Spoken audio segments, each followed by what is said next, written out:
Uganda News Hour is tonight hosting Major General Salim Saleh in a live phone-in talk show on Red, Green and Butevo channels.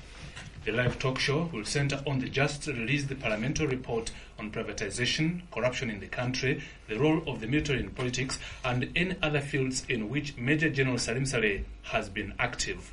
Listeners are advised to ring telephone numbers 348-196 or 257-254. We shall receive questions after about 15 minutes. I am your presenter, Samuel Mpimbaza Hashaka, together with my co-presenter, Samuel Mwanguzi. Major General Salim Saleh, welcome to the studios tonight. And I think we should start with the basics. First of all, what are your real names? Yeah, my real names are Kareb Akandwanaho. Where does Salim Saleh come into the picture? This was a nickname I got during the fight against Idi Amin. That is way back in when? From 1976 to 1979. Major General Salim Saleh, where were you born and when? They say I was born in Ntungamo on the 14th of January 1960. 1960. You must be about 38 years old.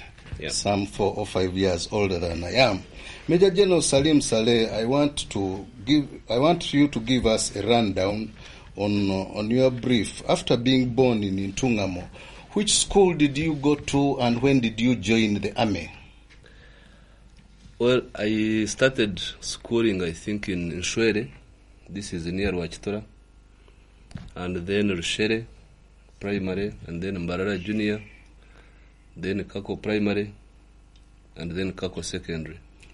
Kako Secondary School, this is which year? I think it was 1976, I think. And of course you never completed your O-level as what has been going on. No, I didn't. I stopped in S1. Then what happened? Then I went for holidays to visit my brother and I never came back. Who is this brother? People talk so much about your relationship with President Yoweri Museveni. How exactly are you related? I'm his youngest brother. His youngest brother. That means same father, same mother.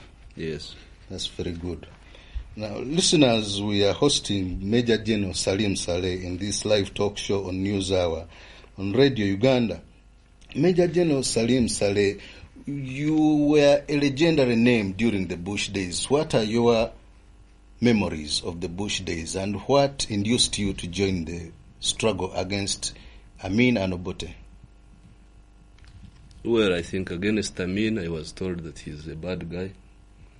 And at that time, I was too young to understand the difference. But when I read books about the dictators, I thought I should join other struggleists in fighting. Yes, Major General Salim Saleh, in 1986, I think you were promoted to the rank of Major General. When you came out of the bush, that was your first rank and it's still your rank up to now. Why do you think so? And why did you leave the service in 1989? Well, for being a Major General for these years is not my problem. That depends on my bosses. And so I don't think I can answer that.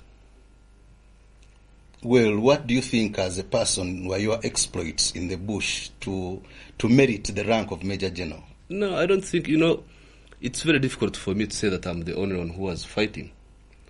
But it's because we had very good strategies, we had a very good political program, we had very good military plans. All of us were successful, not me as an individual. But you are one of the Major Generals, of course. Yeah, I happened to be the commander. Now, Major General Salim Saleh, after those years in the army, that successful stint in the army, you all of a sudden became a very household name in the economics sphere of the country. Where exactly, Major General Salim Saleh, did you generate this money that, threw you into business and you became one of the big names that are talked over, not only in Uganda, but even in the region? Well, when I was retired from active service, when I was put on Katebe, that is, I had to do something.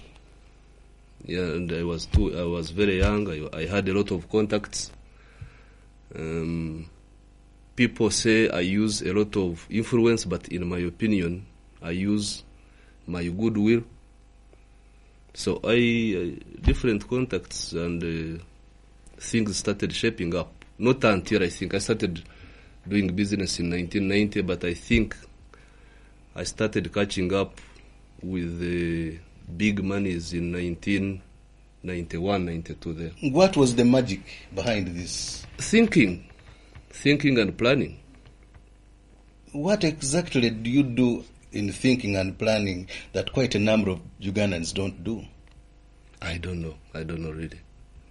For me, if I get an offer, I analyze it and make contact with different people, and I put the act together. Listeners, you are tuned to Radio Uganda News Hour. I'm now joined once again by my co-presenter Samuel Pimbaza Shaka to take the Major General from there. Thanks very much indeed, Mr. Mwanguzi, and we shall continue the program. Remember, as I told you earlier on, we shall entertain questions after about 15 minutes. Now, Major General Salim Saleh, how many businesses do you have in Uganda? I don't know really, because some of them I own alone, others I own with other people. So say, I don't know really how many I have. I can't tell you now. Not even approximately. There are quite many because I'm sometimes disorganized. I tend to touch on many things. Yes. What do you mean by many? Could they be about 20, 30, 100? I think I was seeing the list. I think there are about 15 to 20 there. That's why actually I think now I have decided to sell all of them, create one entity that will be directed into production. What is this entity you want to create? It's an organization called Divinity Union Limited, and if I will be able to sell these things, I'll put all this money into this organization and manage a single entity instead of the 20, 30 units, which are sometimes not profitable. How many businesses do you have outside the country? None, except shares on the Vancouver Stock Exchange. And what is that? These are shares belonging to Banff Resources, the company that is planning to exploit Kirembe mines. What is the total worth of your businesses? I haven't yet calculated that. You don't know how much you are worth, for instance? In assets or in cash? In terms of cash. Cash? And of course assets are valued. Cash, I think I'm overdrawn. But assets, I don't know. I don't have the value yet. In terms of cash,